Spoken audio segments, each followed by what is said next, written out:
The royal family is in the news constantly, but two royals whose relationship isn't always talked about are Princess Anne and Kate Middleton. Do these royal family members get along? We did the digging, so you don't have to. Here's the truth about the inner workings of Princess Anne and Kate Middleton's relationship. What if one of the most powerful royal titles quietly changed hands without the world even noticing? No fanfare, no headlines, just two women standing in the shadows of Windsor Castle, bound by duty and history. Why would Princess Anne, known for her strength and unwavering service, suddenly give up her most prestigious honor? And why to Catherine, of all people? Something remarkable happened behind those palace walls, and it might just change how we see the future of the monarchy forever. Windsor Castle rests beneath a heavy gray sky. No cheering crowds, no flashing cameras, no royal fanfare. Yet inside those ancient walls, history is quietly being rewritten. Princess Anne, the monarchy's unshakable force, known for her duty and defiance. The royal family. Time and again, Princess Anne has proven she's a force to be reckoned with. The royal family's website notes that Anne has been a working royal since she was 18. In addition to her royal duties, Anne won gold and silver medals, Is about to do the unthinkable. Surrender a title she's held for nearly a lifetime. And standing across from her is Catherine, the woman the world once dismissed as too ordinary for a crown. When power shifted in silence. Nobody saw this coming. Not the palace, not the press, not even Catherine herself. The air is thick with something unspoken, duty, respect, and the weight of centuries pressing down on two women who understand the cost of legacy. In that silent exchange, the monarchy itself seems to shift. What began as ceremony now feels like destiny. This wasn't supposed to be a big deal, just a quiet transfer of responsibility, something formal and forgettable. But the air in that room felt different, heavy. Anne stood there, stiff as stone, while Catherine walked in looking confused. Because here's the thing about royal duty. Sometimes it doesn't ask permission. It just happens. The ceremony itself was strange. No cameras, no official announcement.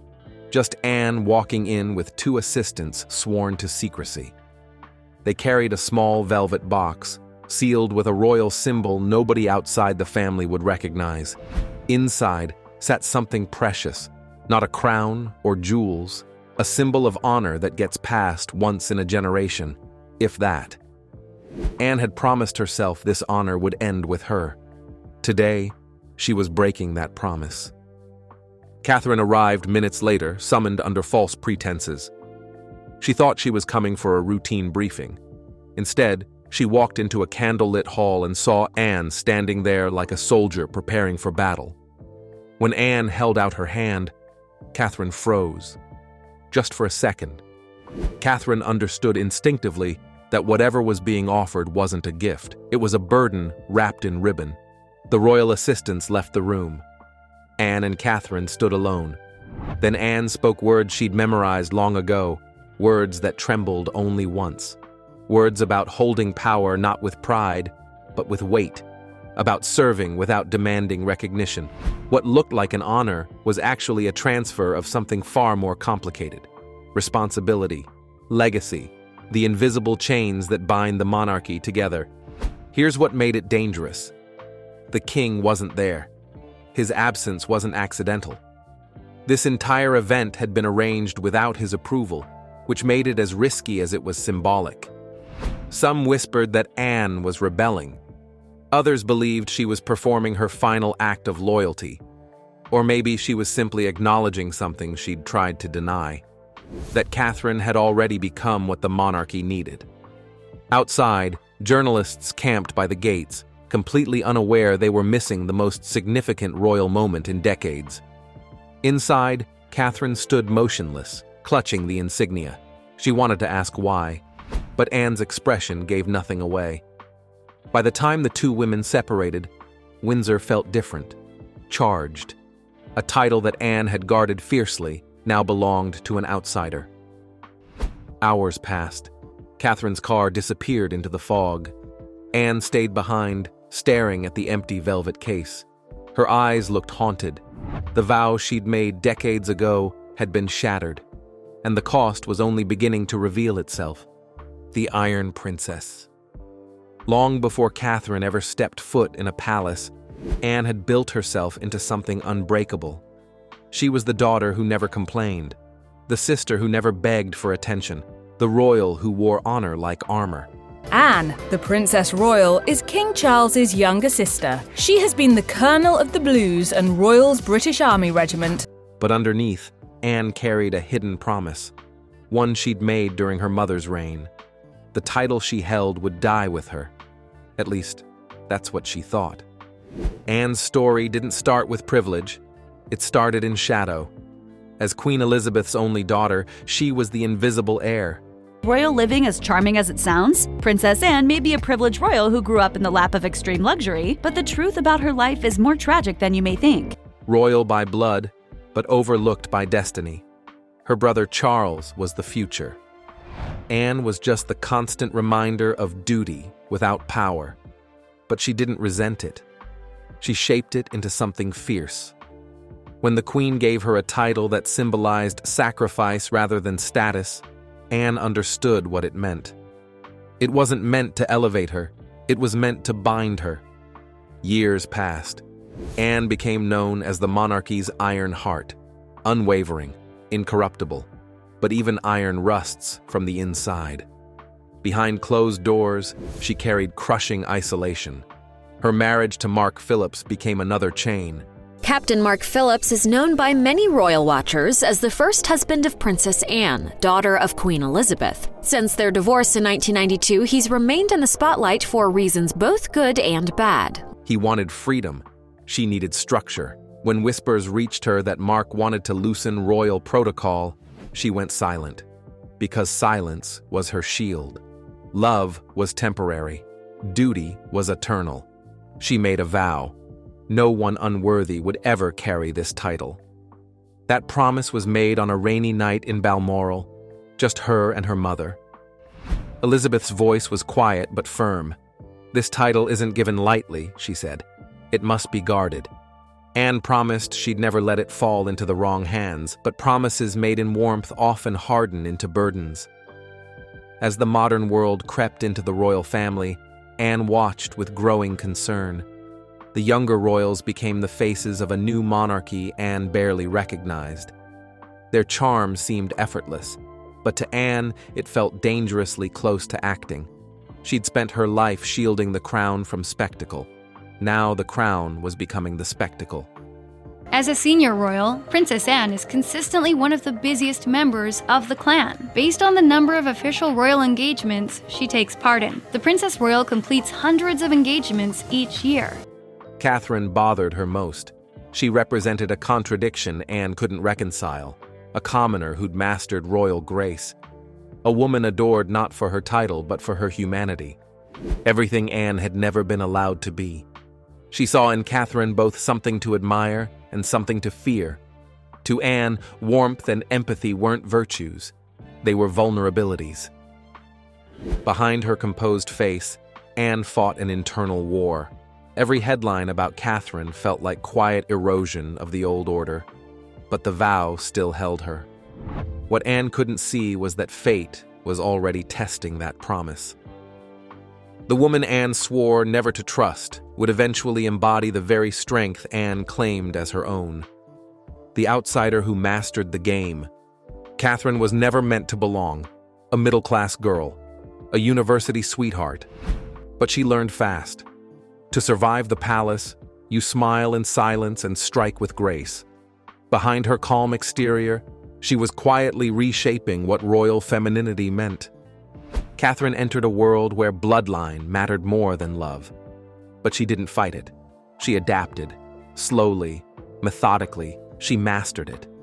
She became a woman who could command without speaking, win without demanding, lead without stepping forward. From outside, her rise looked like a fairy tale, but inside those palace walls, nothing was simple. Every gesture got studied, every word weighed. Catherine understood the power of holding back, the art of strategic silence. She played by the rules until she learned how to rewrite them. Her public image wasn't born from rebellion. It came from calculation. She knew empathy had become the new currency of power. Their first private clash was subtle but unforgettable. Anne questioned Catherine's decision to skip traditional protocol, insisting duty should never yield to popularity. Catherine's response came quiet but deliberate. Duty means nothing if people stop believing in it. Those words stung. For Anne, they bordered on heresy. Yet beneath their differences, a fragile bond started forming. Both women had learned to endure royal loneliness in silence. When scandal threatened the monarchy, Catherine stood firm. She defended Anne when few others dared. In a private council meeting, when the king questioned Anne's independence, Catherine spoke with quiet defiance. She did what was right, not what was easy.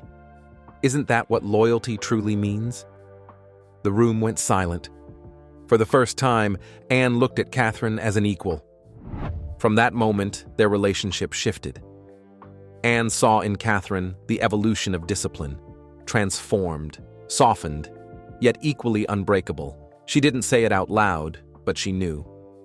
This woman might one day carry the weight Anne had borne. Catherine never sought approval. She understood the monarchy measured endurance. Behind her smile lived an iron will, sharpened by years of scrutiny. It was this quiet strength that caught Anne off guard. For years, Anne believed no one could carry the monarchy's burden with both dignity and humanity. Yet here stood Catherine. So when Anne summoned her that morning, Catherine expected confrontation, not coronation, the ancient title nobody knew. The title Anne held wasn't just ceremonial, it was ancient. Known only as the keeper of St. Helena's line, it bound whoever held it to protecting the monarch's moral legacy. Inheriting it meant carrying the weight of judgment itself, the conscience of the crown. And Catherine had just been chosen to carry it. Few people outside the royal circle knew this title existed. Within the monarchy, it got whispered about in private corridors, protected by centuries of silence. It wasn't political power. It was influence wrapped in moral authority. The title traced back to Queen Victoria. During her reign, Victoria created a secret order meant to preserve the line of conscience within the family.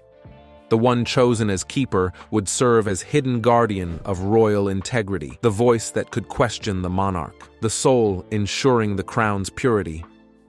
When Anne inherited the title, it wasn't through ceremony, but necessity. The 1990s had nearly destroyed the royal family. Divorces, scandals, betrayals. Amid chaos, Anne stood immovable. Behind that exterior was the oath she'd sworn, to protect not just the monarchy's image, but its soul. Yet over time, even Anne saw cracks forming. The modern world no longer revered stoicism. It rewarded vulnerability. In Catherine, Anne recognized a contradiction she couldn't ignore. A woman who embodied integrity through warmth, not distance. As years unfolded, Anne watched Catherine withstand pressure with quiet resilience. Anne saw something deeper, an unshakable core disguised as humility. There was an old legend that the title of keeper didn't pass by decision, but by destiny. It chose its next bearer. Anne couldn't ignore the signs. Every crisis found its counterbalance in Catherine's strength. When the world questioned the monarchy's relevance, Catherine restored faith. Slowly, Anne's certainty crumbled. Perhaps the title was never meant to die with her. Still, surrendering it came with costs. For Anne, the title had been her identity, her armor, her final link to her mother's reign. But she understood. Catherine had already become what the title represented. The moral heart of the monarchy had shifted from her hands to Catherine's. The storm breaks. When Anne removed the insignia, it wasn't just metal meeting air. It was history collapsing in silence. Anne wasn't just passing on honor. She was giving up her last connection to her mother's reign. What looked like ceremony was actually the quiet unmaking of a woman whose existence had been defined by duty. Behind closed doors, Anne's composure fractured. That afternoon, alone, her silence turned into grief. It wasn't losing status that broke her. It was realizing her purpose had ended. In the days following, her absence from meetings went almost unnoticed publicly. But within the palace, it echoed loudly. The corridors she once commanded now echoed with newer voices. Catherine, though honored, carried the new title uneasily. In private, she confided doubts to William. "I didn't want to take it from her," she said. But the decision was beyond her control.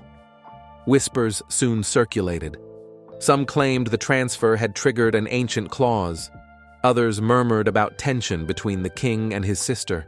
Family members, and that was certainly the case for Prince Charles and Princess Anne. As Town and Country noted, the royal siblings shared their grief when their father, What began as a sacred act was being repainted as betrayal. The king's temper was legendary. When news reached him that Anne had transferred the title without consultation, the palace atmosphere became electric. Behind the fury lay fear. The title carried constitutional weight, and now Catherine held it. The monarchy had been blindsided from within. The confrontation between the king and his sister was unlike anything witnessed. Anne entered his study without bowing. "You should have come to me," the king began. "It was my right to decide." Anne replied simply, "And it was my duty to act." The silence felt suffocating. For the first time in decades, the royal siblings stood as adversaries. Queen Camilla chose distance.